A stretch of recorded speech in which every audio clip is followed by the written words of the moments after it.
So, we're going to see how this works again.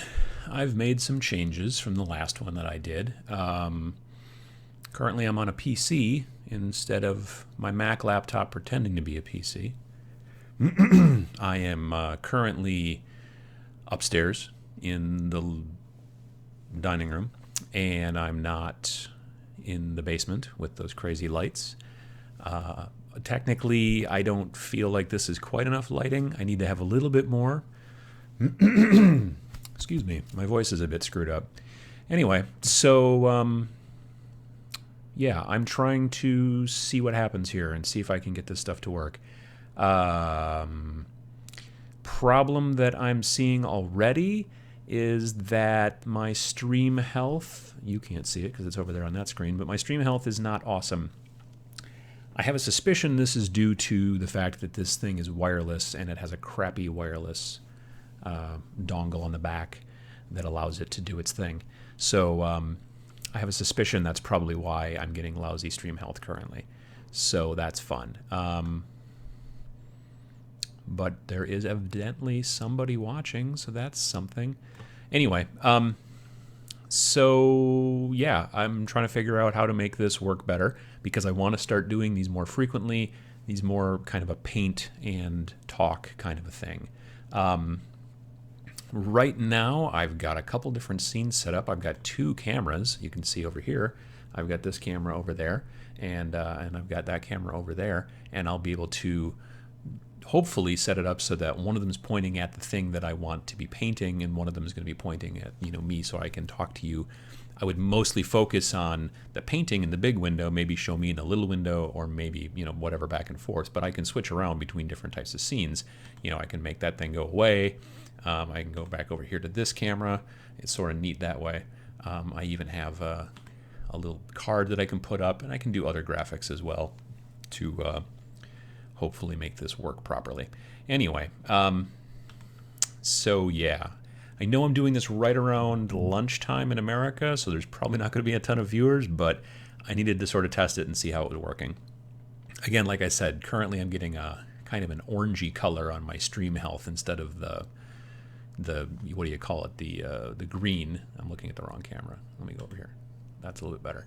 So, oh no, it just went back to green. So yeah, I got to figure out that problem with the I got to figure out that issue with the connection to this machine. But things are working a little bit better, I hope. I'm getting a lot of glare in my glasses. Hopefully it sounds better too, because now I have my fancy microphone hooked up. I can have three separate, what do you call them? Three separate things all hooked up together at once. I can have webcam over here. I can have the webcam over there, which you can't currently see, but it's this one over here. And I can also have the microphone hooked up. And all of them seem to be working fine currently on the computer because it's not a laptop. So that's helpful.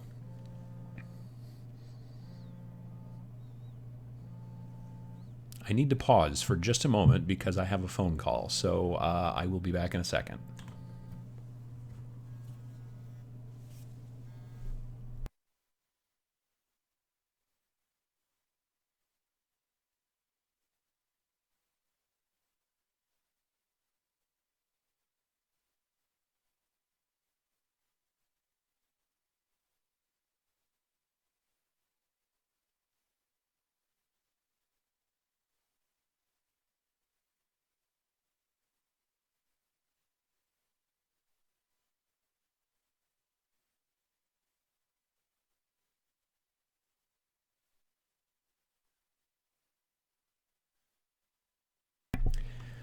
Okay, that was funny. That was a couple of guys that I know from work who happened to see this pop up on the screen, and so they decided to to call in like a radio show and ask to do a request. I can't do any requests. I mean, none of those that you can think of. Anyway, so we'll see how it goes. Anyway, Greenleaf Terrain, I see that you're in there, and you say, hey, Adam, and I say, hey, back. I know Greenleaf Terrain. I've met him in person at Gen Con. And maybe Adepticon. He does a lot of cool stuff, has a cool channel, and I was actually just watching your video about the resin canals. I was just watching that a couple days ago. Yesterday? 2 days ago. It's a blur. But anyway, yeah, so hi, and how you doing? And my stream health has gone back to orange again. So, I got to work on that. I think, like I said, I think it's the thing in the background there, the Wi-Fi plug. Because it worked fine down in the basement when this was all on my Mac laptop. But, I mean, I've got a decent bit rate, so I don't understand what the problem is. Bit rate says it's 2400K. Anyway, so I guess we'll see what it looks like once it comes out afterwards, and see how that goes. Will I check out the Dungeon Saga game from Mantic? I'm being asked by Falcon. Yeah, I definitely want to check that out. I have seen some footage of it already, and I'm really interested in seeing that in person. I would love to see that game. From what I understand, it's not quite here yet in America. It is, it's, from what I understand, it's possibly still on a ship. I had ordered it from my local store, and it was on back order, and then I saw something on Facebook or Twitter about Ronnie Renton from Mantic saying that it was currently on a container ship. So when it gets here, I totally want to get access to it, and because it looks, I have to say, and I've mentioned this in the past, I think someplace else, this is, when I just first originally just saw the logo for Dungeon Saga, I thought, wow, this is really, Mantic kind of stepping up their game. I mean, not to slight any of their previous stuff, but the visual look to it didn't quite have the look that you may get from something like Wizards of the Coast or from Games Workshop or anything like that. This new Dungeon Saga, just the way that the box is a giant book and the way everything, even the instruction booklet and everything inside, they all look, just from the stuff that I've seen online, look amazing. So, and the models, of course, are pretty cool. I'm really kind of looking forward to that. I love the little bases that have the, what do you call them? It looks like cobblestones and such. So that's cool. Yeah. You're still waiting for your pledge game in Europe, so you must have kickstarted it. Yeah, from what I understand, all of this stuff is still kind of on a boat somewhere. So that's part of the issue with working with China. If you want a decent price, I guess, then you end up, then you have to wait for it because it sits on a ship. So, yeah, I'm interested in definitely seeing it. I'm also very interested in the reboot or the version 2 of Warpath. Originally, when they first announced Warpath, being rebooted, version 2, I was not as interested because, frankly, I just kind of was like, well, I don't know that I need another big game, big sci-fi game. I'm more into skirmish stuff. And then they said, oh yeah, by the way, there's going to be this firefights module that's going to be added on. From what I understand, if you go look at the Kickstarter, I'm sure you could probably see that. And if I had a second screen here and knew the software a little better, I could probably make it so that I could show you a screenshot. I'll figure that out eventually. But the fact is that you're going to get 3 books, from what I understand, with Warpath. You're going to get a fluff book, which is cool. It's going to have all kinds of artwork and stories and explanation of the world. You're going to get the main Warpath rules, and then you're also going to get the what's the other thing? The firefight or fire team, fire something. I think it's firefight rules, which will be like a skirmishy version of the same game. It will be more along the lines of like not really low skirmish, like say Malifaux or Mercs. Mercs is like the lowest as far as skirmishes are concerned. You're looking at 5 models when you play Mercs. Just a mention of Mercs, if you go to my channel, you still have another, what's today, Wednesday? Yes. You have another day and a half. Actually, at this point, you have a day, nearly just a little over 24 hours, to sign up to win a starter for Mercs. You can win the ISS faction for Mercs. All you got to do is go to the video in my channel. It's one of the most recent, and you can win. All you have to do is you have to be a subscriber, and you have to also do basically comment in the video or in the comments. And there's a word you have to say that's in the video. You should watch the video, or you could probably look at everybody else's comments and figure it out. But yeah, over there you can see I'm going to be giving away a copy, or basically a starter for Mercs. Mercs, like I was saying, is very low model count when you play. You can only play with 5 guys. Malifaux, maybe as many as 10 to 12, depending on the size of your game.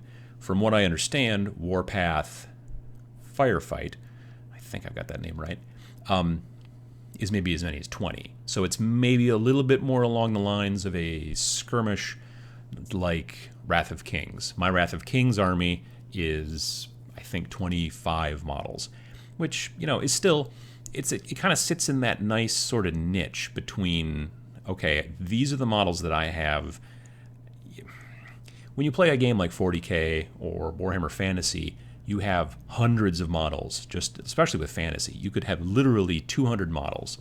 If you play a Horde army in 40K, you could play with, again, 200 models potentially for your Tyranids, for your Imperial Guard, Orcs.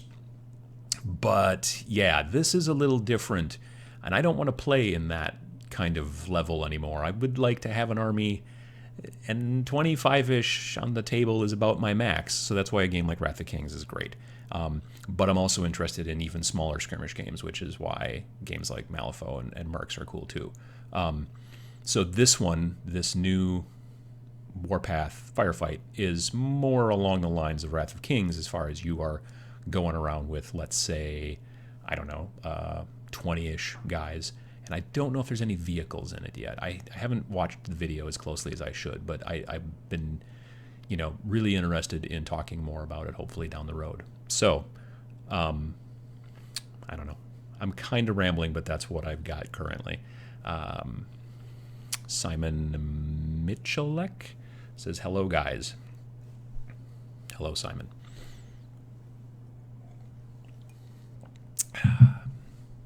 Having a lovely coffee. Falcon has a question. If you have time for another question, I'm looking to get into a skirmish game. Do you have any recommendations? I've only played Warhammer Fantasy and Kings of War. Okay, well, when people ask me for recommendations for a game, one of the first things that I will talk about is what do the people near you play?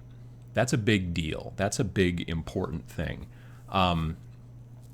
If the people near you play Malifaux, or they play Mercs, or they play some other kind of skirmish game like that, X-Wing, it's technically a skirmish game, then you should try to determine whether you like that game and maybe that's the one you want to get into. If the people near you are not playing any skirmish games at all, or you're not, that shop you like to go to, or whatever you're doing, one of the best things about skirmish games, especially the really small ones like Mercs and Malifaux and again, like I said, like X-Wing and things like that, not the bigger skirmish games like Firefight's going to be for Warpath and Kings of War and stuff like that. Or not Kings of War, Wrath of Kings. The really small skirmish games are great because for the way less than something like Kings of War or Warhammer Fantasy, you could buy 2 armies and you could paint them up. And then you could go over to your friend's house and be like, hey, let's play. Here's, a force for you to play, and here's a force for me to play, or you could roll off, or whatever you want to do. But when you do that, you have the ability then to teach somebody. One of the issues with miniatures games very frequently is that, frankly, if you bring a board game over to someone's house, you've pretty much got everything you need. Boom, you take the board game, you open it up, you start playing. With miniatures games, you need to have a copy of the game, and the figures and stuff like that, and so does your opponent, generally.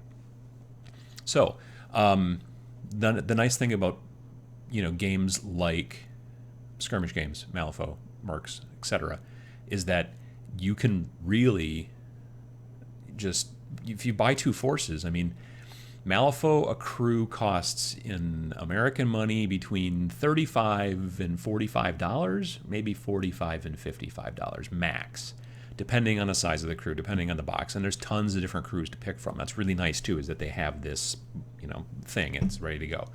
And then you can get, I don't know, I think you get a couple of those and then the book. And, you need a deck of cards, but the cards are, technically you can use regular playing cards, but otherwise you're cool. With Mercs, the starters are a little bit more expensive. They're all metal models, and they're really nice metal models, by the way, too. And they come with the dice and everything you need and all that stuff. They've got quick start rules, so you could go that direction. But yeah, you could easily do something like that with that. And from what I understand, I want to say that they're probably about the $75 to $85 for a starter. So yeah, it gets kind of expensive at that point if you want to do two. But yeah, I think it's a great way to kind of get started if you've got nobody in your area that plays anything. If you're going to start playing X-Wing, you could play with a friend and just do a demo game with the base set. It comes with 2 TIE fighters and 1 X-Wing. And then you could play that. It's not its full potential, obviously, but you could easily play that, and it would be pretty cool. One of the nice things about X-Wing, too, is that it's very plug and play. You take it out of the box and you start going. There's no messing around with having to figure out how to do this and how to do that. It's pretty simple. So I kind of like that reason right there. Yeah, so those are kind of my opinions. First, see what other skirmish games people around you are playing. If you find a bunch of people playing Malifaux or Kings of War or whatever, go from there and then and start playing it, and then it'll be cool. If you can't find anybody who's playing skirmish games, then you have to become the advocate. I've got a video in the channel about becoming a game advocate, which is basically saying I like this game and I think that people should do it, and so I'm going to buy 2 forces and I'm going to start teaching people how to do it. So, yep. Anyway, it was a good question, Falcon. I appreciate it. Eric Pegat? Song of Blades and Heroes is really nice, my opinion. You can basically use every mini you have already. We always have great fun with it. Song of Blades and Heroes is awesome. It is really a great, great game. I love it. It's really good to teach new players, people who've never even played miniatures games before. It's really good for that kind of stuff. And I've been pretty happy about that. I teach it at conventions. When I go to conventions, I like to run it there. I'm going to be running it at, I'm going to a local convention not this weekend, but next weekend. It's the 10th and 11th of October in Oshkosh, Wisconsin.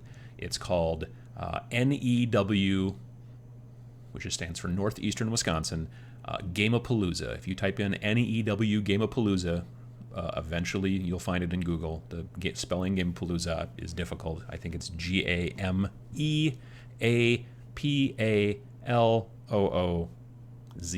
Let's say it's that.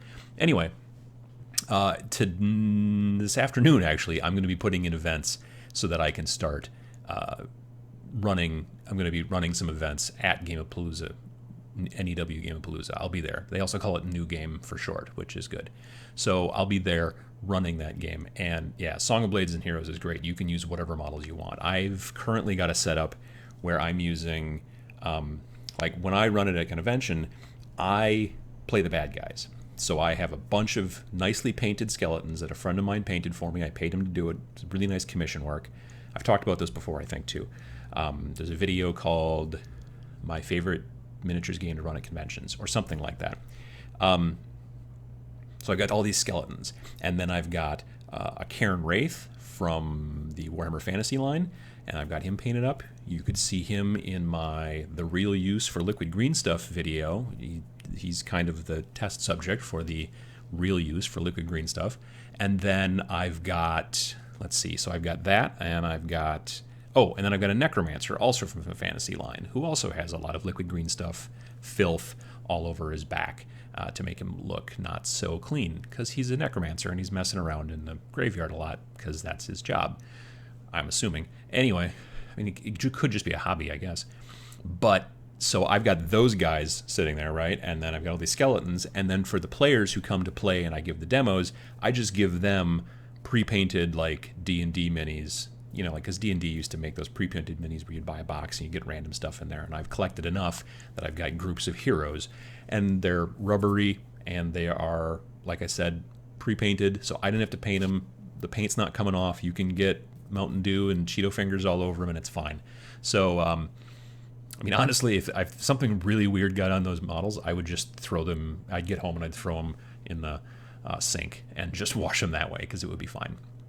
So yeah, Song of Blazing Heroes is awesome. Google is AOG says, my favorite minis game to run at conventions. That is the name of the video that talks about more about Song of Blazing Heroes, yes. So yeah, that's a great one. The new base set has new damage cards. I'm not sure the new base set has new damage cards. Is that for... I don't... Oh, the new base set for X-Wing has different damage cards. That's correct. From what I understand, yeah, you will have to start using the damage cards. My friend who owns the store was just telling me, I believe you'll have to start using the damage cards coming up in, I think something like January. I'm not sure. I don't really play X-Wing tournaments. He's asked me before, and I've done it years ago, but I haven't done it since because, as I've said before, I don't really like to play a lot of tournaments generally. Lulls in Your Pants says, hey, I'm newish to these types of games. What would be some quick, fun, and fairly affordable games? That's a good question. One that I've suggested in the past, if you've never done any painting and you've never done any kind of modeling like that, X-Wing's the big one. And that's just honestly because it is so much easier to just take it out of the box and go. At my local shop, there are a bunch of guys who play mainly Magic. You know, it's a Magic. Every game store you're going to go to is always going to have a bunch of Magic. So it seems to have gotten cloudy outside. Now it's darker in here. Yeah, so you go to Magic or any game store and you're going to find Magic there. A lot of the guys who play Magic at the local game store that I like to go to, they have switched over to X-Wing. Switched over is a strong word. I've just spilled a little bit of coffee on my leg. I don't want to say they've switched over and left Magic. I'm saying that they've stepped into X-Wing and have started playing X-Wing even though they've never played miniatures games before. So, yeah, it's a good game. I mean, it's well done, and it's also nice to not have to paint them. You can if you want. That's cool, but you don't have to. I'm trying to think what else is going on. I know that there's a lot of other, gateway games. I've got a video about gateway games, or at least a couple. One of them, Golem Arcana, is really cool if you've got like an iPhone or an iPad or something like that. It doesn't have to be actually iOS. It could be Android as well. It could be an Android phone or an Android pad. And that's really nice because not only are they pre-painted and you're buying them that way, but it's even kind of teaching you the rules and it's showing you what's going on, and it's kind of like constantly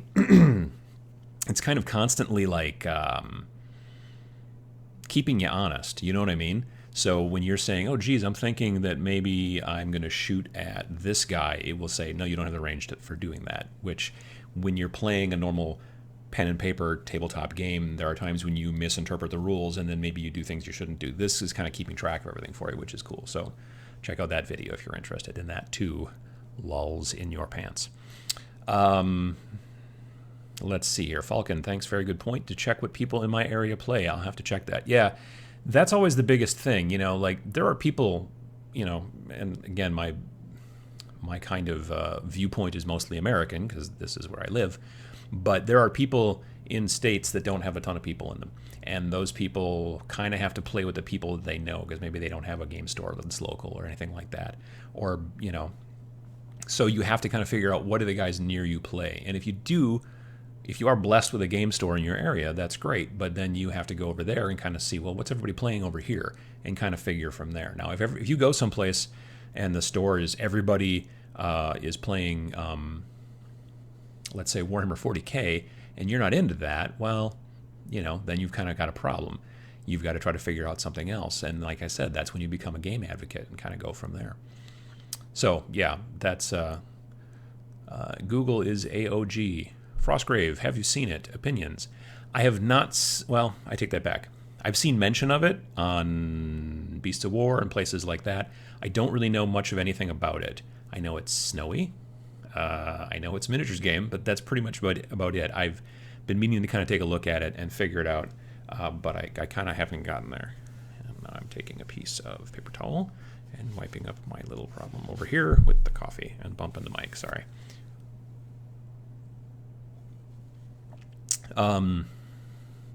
Malik Sizik, did I miss this question? How about Drop Zone Commander? I've always been interested in it to some degree. I think it's a neat concept. I think personally that it is, at least currently, a lot more popular in the UK and Europe in general than it is here. We have, I think some guys in my local area have started playing it. I think. I'm not sure. I had heard that some guys at a different shop across town had played it here and there, but I don't know a ton about, how it's kind of gone. And nobody at my local shop plays, and I don't really know a ton of people, except for some people online who do, but it does look cool. I did buy some of the terrain a couple of years back at Gen Con, not this year, not the year before, but I think the year before that. And that was cool. That was, I want to say, 2013. I bought some of the terrain just because you can cover like a 4x6 table with these cardboard buildings and all that stuff, and the streets and the roads and everything. And I think it was like $45 American. So that was kind of cool. Some of the models are kind of cool, I think, too. The different scale is interesting to me, but sometimes jumping scale is difficult. I got to be honest. So yeah, that's kind of where I'm at with Drop Zone Commander. I don't know anybody who plays it around here, but I'm interested, and I think it looks like a good game. And obviously, people in Europe and the UK and everything seem to dig it a lot because I see a lot of videos about it. So, Google is AOG asks, if you like Mordheim, you will probably like Frostgrave. Well, that's not so much a question as it is a statement. I strongly recommend it. Yeah, I should look into it, and just because honestly, I can only play so many games, but because of what I'm doing here, I think it's a good idea to know as much about games as I can. And sometimes I do better at that, and sometimes I don't. So that's kind of what I'm thinking about these days, is like looking at more games. There have been times I bought the rule book for a game that I don't play just because I want to know the rules a little better and kind of know the fluff and know sort of, the general, so that I can talk about it. So I can say, well, because people at conventions and people online ask me, well, what do you think I should do about this? Or what kind of game do you think I should be interested in? And that kind of stuff is stuff that I'd like to be able to chat about a little bit more. So yeah. Let's see here. Are there any board games you're into? Are you much of a board game guy? I used to be more of a board game guy, and something has happened to me in years past where I've been less and less interested in board games, and I don't know why exactly. My wife likes the train games from Mayfair with the crayon, where you have this big map and it's covered in dots, and let's say it's America, and then you're paying to build little tracks from point A to point B. And we're not talking about Ticket to Ride. This is like a much, frankly, nerdier version of Ticket to Ride. But the Mayfair train games like Empire Builder, there's a zillion of them, Russia Rails, India Rails, they've got Euro Rails is kind of, I think, maybe one of the first ones. Euro Rails or Empire Builder, one of those two was the first one for that system. They've been around for 20 plus years at least. And she likes that game quite a bit. She goes over to some friend's house and she plays it over there. And that one, frankly, bores me to tears, because that is like a 4 to 6 hour game of basically drawing with a crayon on a board and then going, oh, I'm going to pick up oranges. I'm going to take them to Cleveland. And that's not my thing. But yeah, I'm hoping to do. I did pick up Sentinel Tactics. See, that's the thing, is I have a tendency to like what I refer to as gateway games, because I really dig games that are like a board game but are also like a miniatures game, because then I can take them over to someone else's house and start to show them, oh, this is really cool, and look how you have to like figure out the range and the positionality and all these things. And then when you start doing that, you start to kind of get this wheel turning in people's heads, and they start to go, oh, this is really kind of cool. I could, these models are neat, or whatever the deal is. If you're running Golem Arcana, or if you're running Space Hulk. I mean, honestly, Space Hulk is what got me into miniatures back in the early 90s, like 91, 92. A friend of mine had Space Hulk, and we started playing, and I was reading through all the stuff and learning about the Emperor and all this crazy, and Space Marines and Terminators and Gene Stealers, and it was awesome. And then, now here we are, aren't we? So, yeah. So that's kind of the trick, is that I don't play a lot of board games as much as I used to. Mainly because I'm also constantly spending time, like painting and things like that, so that's difficult. But yeah, so I would like to get back into it. Obviously, there's a lot more people who play board games than there are people who play miniatures games. So at some point, I might start talking about them more on the channel. I mean, technically, it's still tabletop minions. I guess I could work them in there, but we'll see how it goes. Yeah. Tobin Manthorpe says, "You talk good. Is speaking part of your profession?" No, it's not. At least not yet. But I appreciate it, and I will be doing actually more speaking soon. This year, upcoming at Adepticon, which is in just outside of Chicago. It's coming up in late March, early April. I think it starts in March and ends in April. It's like one of those, at the end of the month things. That I will be giving 2 talks at Adepticon. I'll be giving 2 seminars, one about the technical aspects of how to start your YouTube channel, cameras, microphones, lighting, all that kind of jazz. And then I'm going to give another talk the next day, or else I don't remember which one comes first and which one comes second, but there's 2 days. One day is more technical, and the other day is more about branding and social. We're going to talk about branding over here. I want to check this out again. Boom. See, that's branding right there for you. You got a logo, and you got some colors that I stick with and stuff like that and whatnot. But yeah, so I'm going to be doing some speaking about that. I'm going to be doing, like a slide presentation sort of thing and whatnot, and it'll be cool. I'm looking forward to that.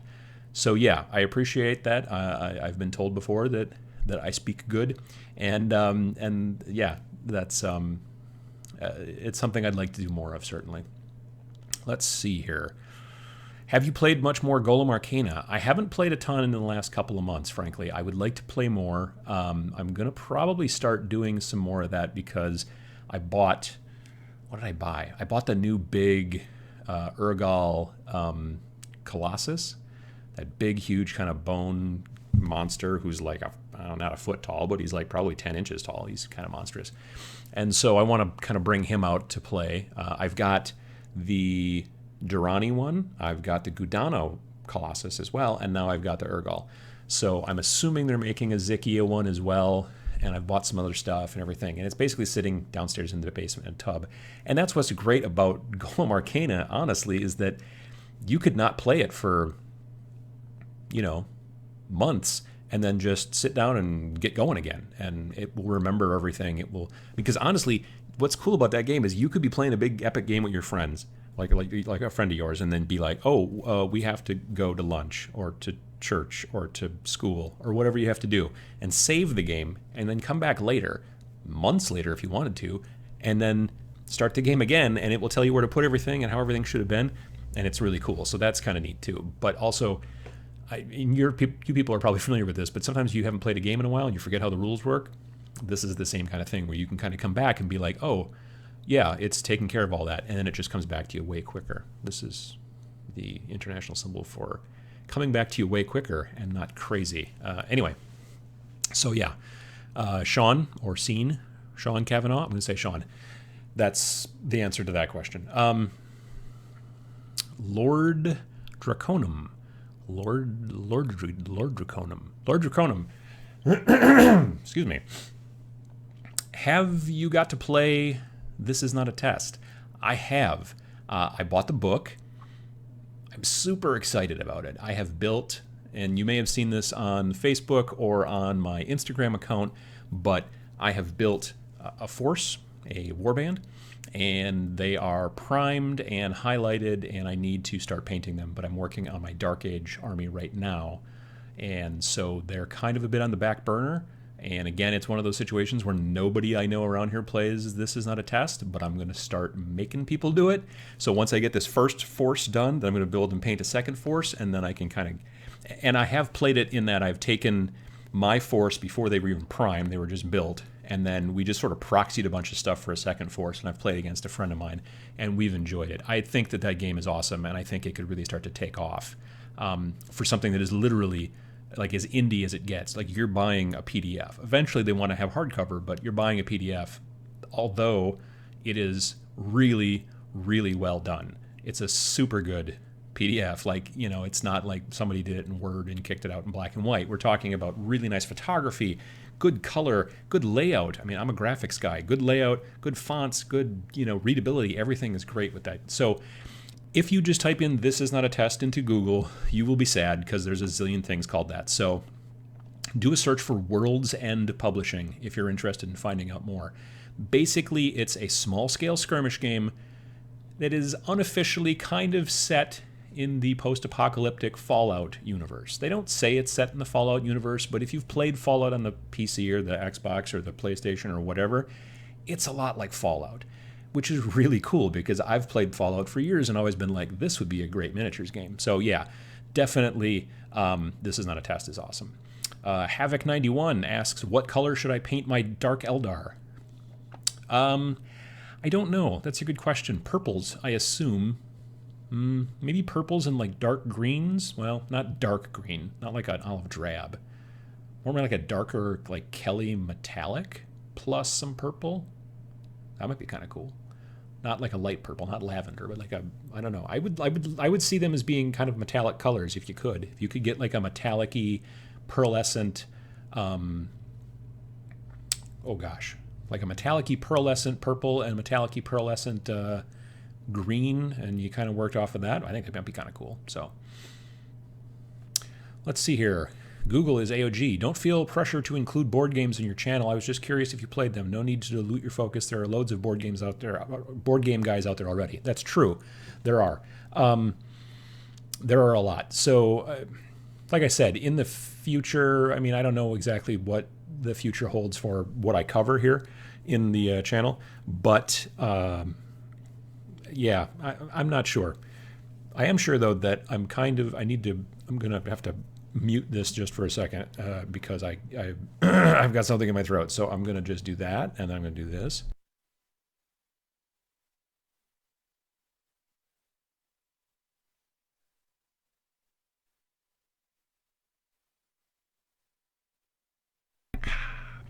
Okay, I think that's better. See, that sounds better right there. Okay. Malik Sizik is asking, which 40K armies do you own and how many would be too much? Well, when I used to play 40K, I was playing, let's see. I started with Tau because I thought, well, Tau will be really easy to put together and to paint. They're very simple. You know, you just kind of spray them like one color and you do some detail, which is true. So I had a Tau army, which I got rid of most of it. Which, if you've seen some of my videos, you know that my friend Sam Lenz, who is a hell of a Tau salesman, helped me out. And that was cool. So... let's see here. Man, my voice again. I don't know what's going on. So yeah, I had Tau, and then I got rid of most of my Tau, and then I moved to Chaos Space Marines because I really loved the modeling opportunities with Chaos Space Marines. You can just, you know, do crazy, spiky, skull-covered whatever, and it was really neat. And I liked that a lot, and I enjoyed painting them, and it was really cool. So that became more of a modeling thing, because frankly, when I bought into them, their book was terrible. And then when 6th edition came out, they got a new book, and that new book was worse than the previous one. And I don't know if they've come out with another one since, but... So I didn't really get into them too much anymore. And then I moved into Then I moved into and then I moved into regular Space Marines, and so I had Space Marines and Chaos Space Marines, and a little bit of Inquisition, and now I'm basically going through and selling all my 40k stuff. I mean, not the stuff that I've already painted. There's some stuff that I love that I've painted. If you've seen me talk about Old Drippy, if you've seen me talk about Uncle Tickles on my channel and some other stuff, I never like to sell stuff that I've painted, but yeah, that's the thing, is I'm in the situation where I'm just kind of like, well, I'm just not playing it, and it's sitting there, and a lot of it is either unbuilt completely, or a lot of it's maybe built but not painted or primed, so I'm going to be getting rid of it on eBay for the most part. Let's see here. What other kind of crazy questions do we have? Thank you for your questions, though. I really appreciate it. This is kind of fun. And it's, my stream health, I'm noticing up here, keeps kind of fluctuating between yellow and green, but that's, to be expected. There's still going to be some kinks. I want to have nice, like, graphics on the thing, and other than this shenanigans so far, I haven't done a lot in the way of putting in some, different graphics and overlays, but that's also down the road once I start doing this more. Because sometimes I might just do these kind of live, chit chats, which I should probably plan ahead so more people can kind of, watch them and see. But I also want to do, like I said, have the multi-camera, and then be able to have, this camera maybe is pointing down at something that I'm painting, and then this camera, and then I can switch back and forth and focus on the painting in the main screen here. This is hard to do backwards. And then be able to sometimes show a picture-in-picture up here or something like that. So anyway, Hellboy 2097 says, myself and some friends have just gotten back into Battlefleet Gothic. It's old school GW specialist games. Have you played much, and can you suggest any good sources for alternate models since GW went nuts and scrapped the specialist range? I've never played it. I have seen it played at a local shop, well, local-ish, years ago, and I've seen it played obviously at Adepticon, because everything gets played at Adepticon. But yeah, from what I understand, eBay is probably the place to go. Yeah, I don't know. That's a good question. So we'll see how it goes. Let's see here. Sean Kavanaugh says, I use Golem Arcana to play with my son, and it's been a great gateway games for a younger player. Yeah, absolutely. And congrats on being able to say my name. Most folks butcher it. Well, no problem. Yeah, I have taught some younger kids at conventions and things like that how to play Golem Arcana, and because they're frequently playing, Nintendo or Xbox or whatever, or even app games on, someone says, here, enjoy yourself with this iPad so that you don't make so much noise, or whatever it is that parents do with kids.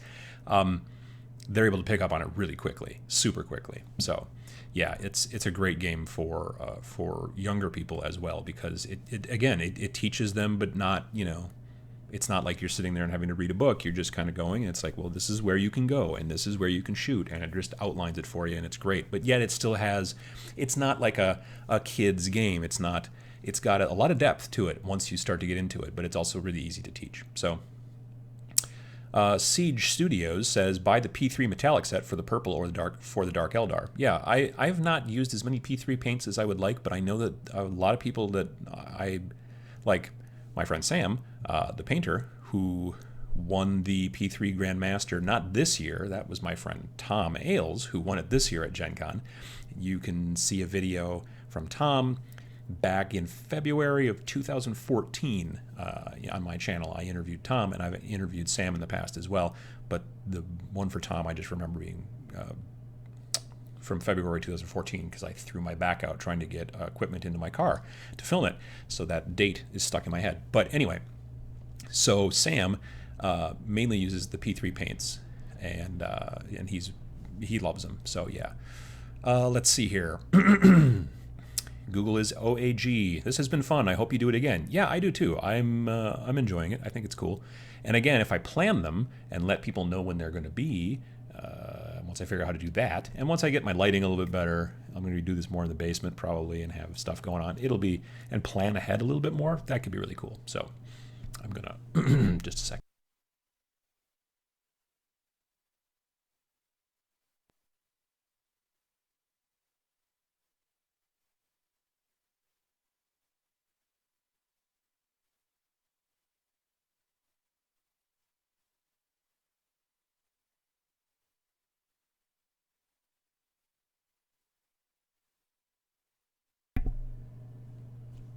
I think that my mute was turned.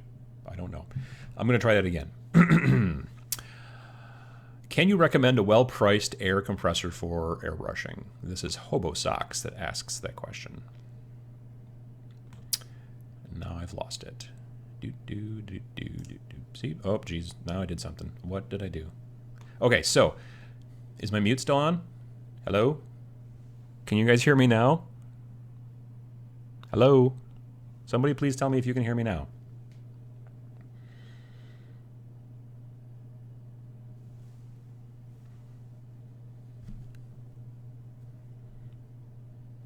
Anyone? Hello? The little thing is... Okay, good. The little thing is bouncing over here. I must have done something. Okay, thank you. I appreciate it. So, let's see here. Okay, airbrushing compressor. Thank you. I use one that I got from Hobby Lobby here in town, and it's a Sparmax, S-P-A-R-M-A-X, or maybe two X's. It's a Sparmax TC2000. And I think it was around $300, but the awesome thing about Hobby Lobby is that they always have a 40% off coupon, so I got 40% off. I like that compressor a lot because it's not too loud, and it's, I don't know, it works pretty well. But I have to admit, if you want to get something inexpensive, you can usually go to a hardware store and get what they call a pancake compressor, which is basically like they're usually red, and they're usually used for, you know, pumping up your tires or running stuff in your garage or whatever. And they usually have a tank, like a 2-gallon tank. So it will run, it will be crazy loud, frankly. So if noise is a problem, then you can't do this. But if noise is not a problem, it will be loud, and then it will fill the tank, and then it will shut up until you've emptied the tank by spraying, and then it will kick back in again. That's what I started airbrushing with, and it was maybe $60. Like I said, it was loud, but you know, it was quiet until it ran out of air and then had to pump back up again. You usually have to put some sort of fitting on it to make it work with your airbrush, because it wants to work with, I don't know, power drills and stuff like that. Who knows what? But yeah, that's otherwise I would look online and look for something that's designed a little bit more for airbrushing. If it's really designed for airbrushing, it will work a little bit better, but it'll also generally be quieter because they usually know that you have the compressor right nearby. If it's a normal, like, garage type, hardware store type compressor, they will be crazy loud. But again, like I said, it comes usually with a tank, and they will usually fill up the tank and then be silent until you've emptied the tank by spraying, and then it kicks back in again and usually scares you, or unless maybe just if you're me. Let's see here. Harder and Steenbeck Evolution. I don't know what Siege Studios. I'm not sure. Is that that might be a thing. That might be a different type of compressor. I'm not sure. Lord Draconum says, I have played This Is Not a Test. I agree. It is laid out well. Yeah, it looks great. It's a great looking book, and it's a cool game. And they even have a small line of models as well, which I've purchased a couple. The guys with the guns and like I think they're not redeemers or preservers. I think that they're like kind of like the cops, the self-proclaimed cops type guys. So yeah.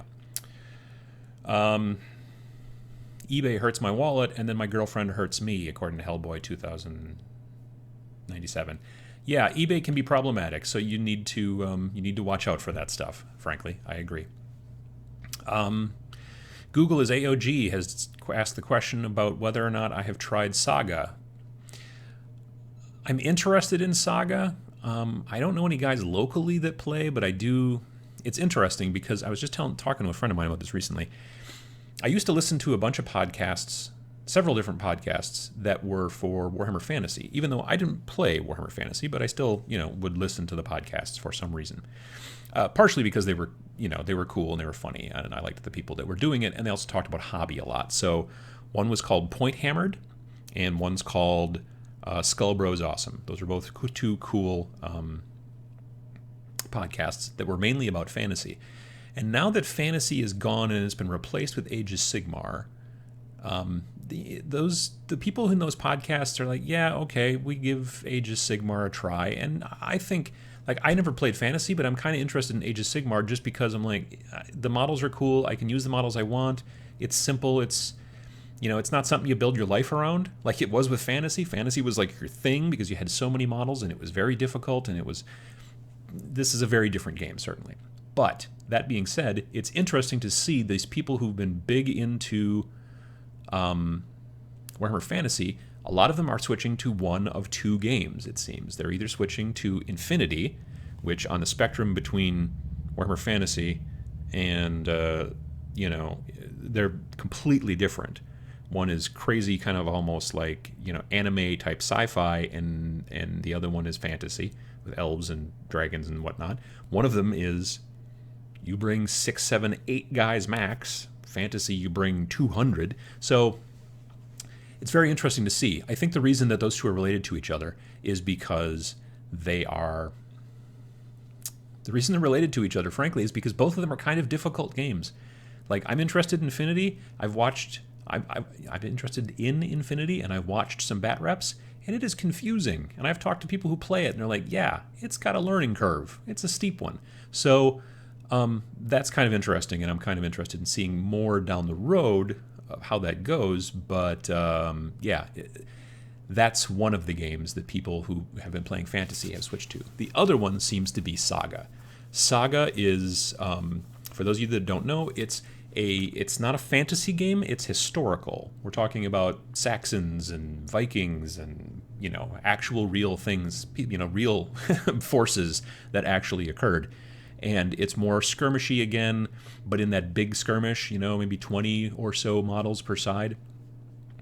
And a lot of people, that's been gaining a lot of traction. Last year at Adepticon, there was a lot of Saga going on, and that was really cool. So, we'll see how that kind of goes. I like I said, I know some guys who play down in Milwaukee, which is about an hour and a half away from where I live, but I haven't pulled the trigger, and I don't really know anybody else up here who has yet, but I'm interested, and I hear it's a good game. I mean, it's got its own, like, totally different dice system and things like that, but still, I think it could be something I could see maybe down the road, or at the very least, I want to learn more about it, so I may look into the box, or the whatever you call it, the book. Let's see here. Now there's a bunch of people that told me that my mute was screwed up. Okay, and now they're back to now that you can hear me again. Okay.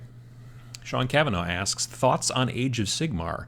And as a 40K player, have you been tempted? I have. I purchased the starter box when it came out with the idea that I was probably going to sell the Sigmarites.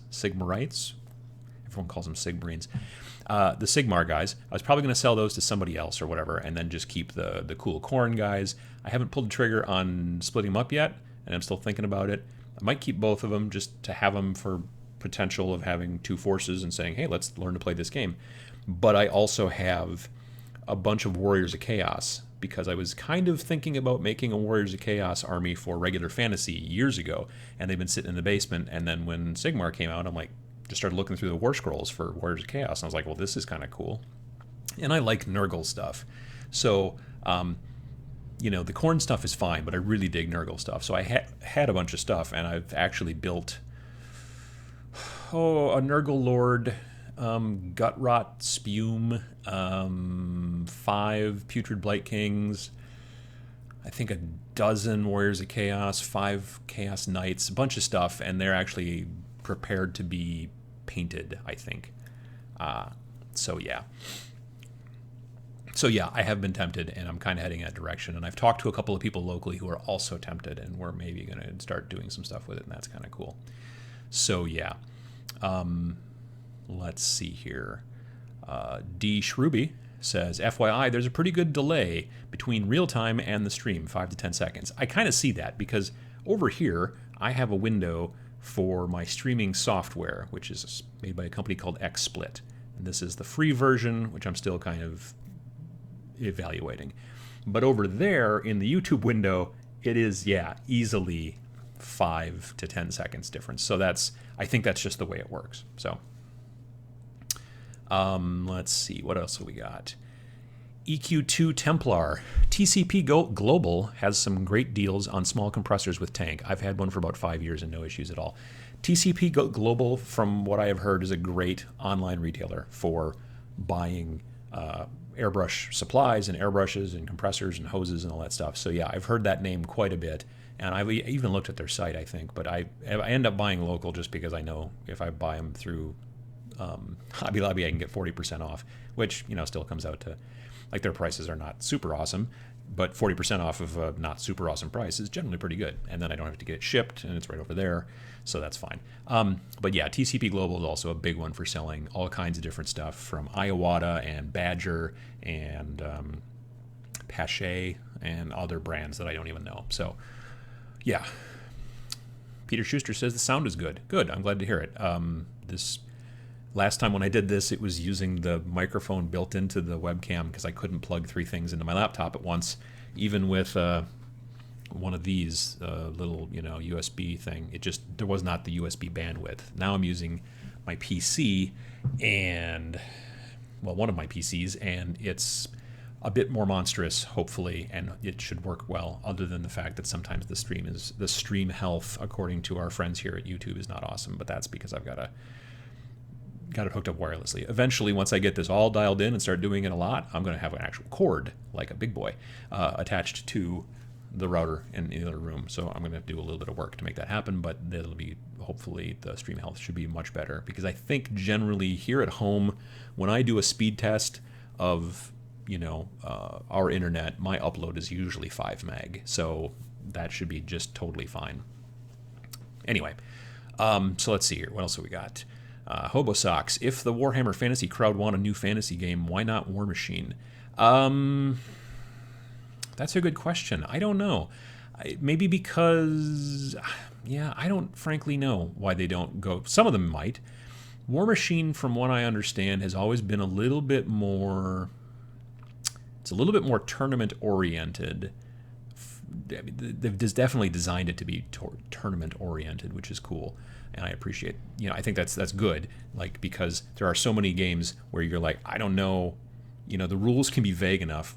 Lord knows, 40K now, Age of Sigmar. Trying to set up tournaments for those games these days, I don't even know how you would do something like that. It would be crazy.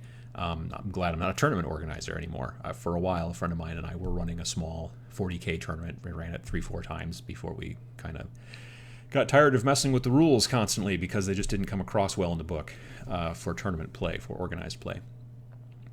So yeah, I don't know. I don't know why people. I mean, there are people here in town that play War Machine. Certainly, we've got a group or I know of people that play, and I know of people that play in Milwaukee and other Madison and all kinds of different places. Maybe some people have switched over to War Machine. I don't know. I also feel maybe that some people are like, I've been painting huge armies for quite some time, and if I could move to a small skirmish game, it'd be real quick and easy. I could kind of dip my toe. Whereas, you can play a battle box game of War Machine, and for those of you who are not super familiar with War Machine, a battle box is usually the starter box that you get for an army. So it will be anywhere from 3 people, 2 jacks and a war jack, or a war caster, 2 war jacks and a war caster, to maybe as many as 6 models. So there's either 3 to 6, maybe 3 to 7 models in a starter, and you can play those against each other. But the normal, if you're going to get into it and start playing, you're then looking at 30, 40, maybe 50, 60 models, depending on your army. So I haven't played War Machine, frankly, in a long, long time. I used to play like in the 1.0 and 1.5, but I really haven't played since it went to 2, version 2 or Mark 2 or whatever it's called. So, but I do have some Khador stuff that's painted, which means I'm never going to sell it, because I don't like to sell stuff that I've painted.